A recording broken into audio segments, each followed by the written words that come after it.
잘 지냈어요 모두 보고 싶어 소리도 어쩜 이렇게 시간이 안 가는지 정말 버스 안에서 going 이불 속에서 going은 언제나 너에게 going. Assalamualaikum warahmatullahi wabarakatuh. Perkenalkan, nama saya Amanda Devina Noper dari jurusan Pendidikan Bahasa Indonesia Universitas Sultan Ageng Tirtayasa dengan NIM 22222301332. Video ini dibuat sebagai tugas akhir mata kuliah pengantar linguistik. Mari kita simak materinya. Pertama adalah asal mula bahasa. Selama bertahun-tahun, para linguis dan para pakar di bidang lain terus berusaha memecahkan misteri tentang asal mula bahasa manusia. Hasilnya, bagaimanapun lebih mirip dengan mitos atau dongeng yang jelas sulit diterima secara ilmiah.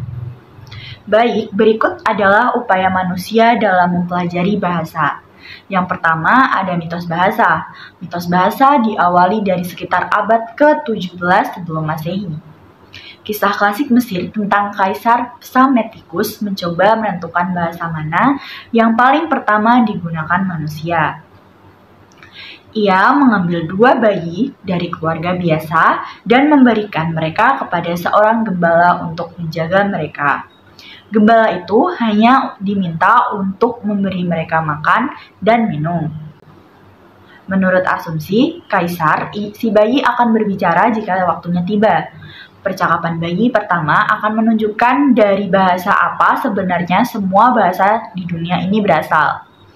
Setelah berlama-lama di hutan, tiba-tiba ternyata bayi itu akhirnya mengeluarkan suara bekos. Gembala itu mencatat dan memberitahu Kaisar apa yang terjadi. Setelah mendengar laporan, Kaisar meminta para penasihatnya untuk menemukan asal kata bekos dan definisinya. Hasil penelusuran menunjukkan bahwa kata bekos berasal dari bahasa Pirgia atau Mesir kuno, yang berarti roti. Dianggap sebagai bahasa tertua di dunia. Namun ternyata ada pula versi lain dari mitos tersebut. Baik, yang kedua adalah berfilsafat dengan bahasa. Filsafat sendiri berasal dari kata philos, artinya mencintai, dan sophia, artinya kebaikan. Sedangkan filsuf adalah orang yang bekerja untuk menalar dan mencari kebenaran yang bersifat radikal. Untuk mencari kebenaran tidaklah mutlak tetapi relatif, yaitu sebagai berikut. Yang pertama, menggunakan intuisi.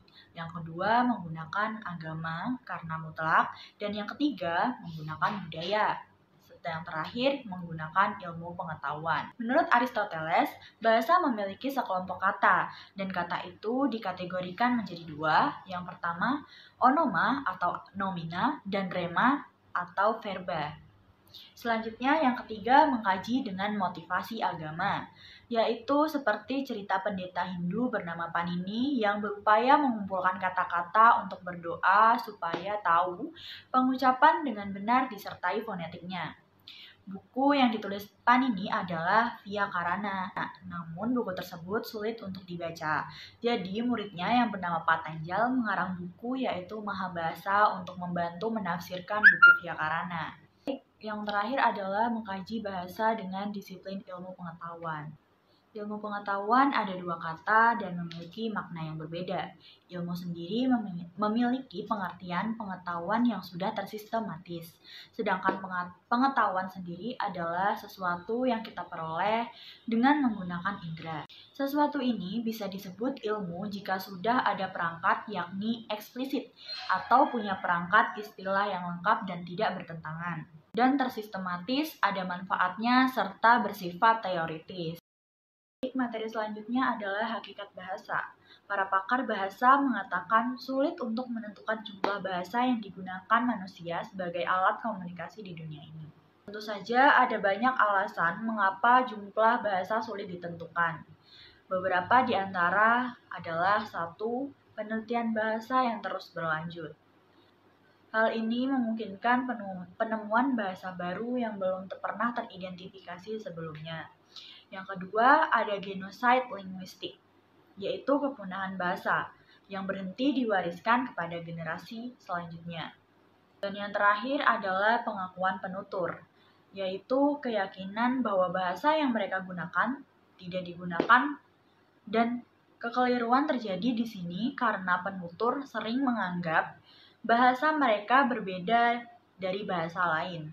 Namun, setelah diteliti, yang disebut sebagai bahasa yang berbeda hanyalah dialek, atau lebih tepatnya dianggap sama meskipun berbeda, hanya menyebabkan perbedaan dalam perhitungan. Studi tentang evolusi bahasa menunjukkan bahwa bahasa pertama kali muncul di bumi sekitar 100 tahun yang lalu. Bahasa berkembang sesuai dengan kebutuhan penuturnya sejak pertama kali menyebar ke seluruh dunia. Perkembangan ini menghasilkan sekitar 15.000 bahasa dalam perjalanan waktu. Namun, jumlah bahasa yang digunakan di seluruh dunia telah menurun drastis akhir-akhir ini. Diperkirakan ada sekitar 6.000 bahasa yang digunakan oleh semua bahasa di dunia saat ini. Kemudian ada ciri-ciri dari bahasa. Suardi tahun 2013 halaman 21 menjelaskan bahwa bahasa memiliki beberapa karakteristik sebagai berikut. Yang pertama, bahasa merupakan sistematik, yaitu memiliki aturan atau pola. Aturan tersebut dapat dilihat melalui dua hal, yakni sistem bunyi dan sistem makna. Yang kedua, bahasa merupakan manasuka atau arbitrer dan konvensi atau persetujuan. Pada awalnya, bahasa memang manasuka. Namun, karena perkembangannya sudah berurat dan berakar, yang manasuka tersebut menjadi kebiasaan kemudian menjadi aturan yang tetap atau menjadi sebuah sistem. Kemudian ketiga, bahasa merupakan ucapan atau vokal. Yang keempat, ada bahasa merupakan simbol, yaitu simbol makna atau pesan yang disampaikan. Dan yang kelima, bahasa mengacu pada dirinya, yaitu dapat dianalisis untuk memahami bahasa tersebut. Yang keenam, bahasa merupakan manusiawi, yaitu alat komunikasi yang digunakan manusia. Dan yang terakhir, bahasa adalah komunikasi. Selanjutnya kita akan membahas fungsi dari bahasa. Fungsi dalam kehidupan manusia menurut Hermawan tahun 2011 halaman 22 hingga 24 dalam buku Rosidin tahun 2022 halaman 47 adalah: yang pertama, bahasa adalah alat berpikir. Yang kedua, bahasa adalah untuk memenuhi kebutuhan dasar. Yang ketiga, bahasa adalah alat untuk berekspresi. Yang keempat, bahasa merupakan media penghubung antar kelompok. Yang kelima, bahasa merupakan salah satu simbol agama. Yang keenam, bahasa merupakan pendukung utama pengetahuan. Dan yang ketujuh, bahasa merupakan alat pemersatu. Yang terakhir, bahasa merupakan alat politik. Yang terakhir adalah faktor perkembangan bahasa. Faktor perkembangan bahasa dibagi menjadi 4. Yang pertama adalah faktor sosial. Menurut para sosiolog, faktor sosial merupakan faktor yang dianggap paling penting dan mempunyai pengaruh paling besar terhadap kehidupan berbahasa. Ketika sekelompok orang berpindah dari satu tempat ke tempat lain dan para pendatang baru bercampur atau secara sadar atau tidak sadar dengan masyarakat adat setempat, muncullah bentuk-bentuk interaksi linguistik baru. Sulit dipungkiri bahwa dalam masyarakat pasti terdapat berbagai kelompok dan tingkatan atau status sosial atau kelas tertentu. Tingkat elit dalam masyarakat atau walaupun bersifat abstrak mempunyai pengaruh yang besar terhadap lapisan masyarakat bawah dalam perkembangan penggunaan bahasa. Hal ini disebabkan karena praktik kebahasaan dan adat istiadat baru yang dianut oleh kelompok elit cenderung mendapat perhatian khusus dan ditiru serta dipraktikkan oleh lapisan masyarakat bawah. Dan apa yang awalnya hanya sebatas reformasi menjadi banyak dilakukan. Yang kedua adalah faktor kebudayaan. Bagi kalangan antropolog, faktor kultur ini tergolong amat efektif dalam pengembangan sebuah bahasa. Salah satu bukti nyata tentang masalah ini adalah bahasa Inggris. Karena nilai ilmiah karya tulis atau manuskrip banyak ditulis dengan media bahasa Inggris dari berbagai disiplin ilmu dan sains. Dan bahasa Inggris kini dipelajari oleh seluruh bangsa di dunia. Yang ketiga ada faktor agama. Faktor agamalah yang menyebabkan bahasa Ibrani masih bertahan sebagai bahasa yang dibaca dan dipelajari lebih dari 20 abad. Meskipun semata-mata dalam konteks religiusitas. Bangsa Yahudi mempelajari bahasa Ibrani dalam batasan tertentu.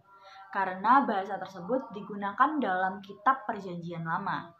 Ini berbeda dengan bahasa Arab karena selain sebagai bahasa ritual atau tujuan ibadah, juga menjadi bahasa pemersatu umat Islam. Dan yang terakhir adalah faktor politik. Kekuatan politik suatu negara akan sangat menentukan kekuatan bahasanya. Fakta ini menunjukkan bahwa sebagian negeri di benua Afrika yang berbahasa Prancis, sedangkan sebagian lainnya berbahasa Inggris, mencerminkan adanya pengaruh kekuasaan politik yang sangat besar dari kedua bangsa penjajah, yakni Inggris dan Prancis. Demikian pula bahasa Belanda yang sangat berpengaruh dalam hukum positif yang hingga kini tetap diberlakukan di Indonesia. Baik, sekian materi dari saya. Kurang lebihnya mohon maaf. Wassalamualaikum warahmatullahi wabarakatuh.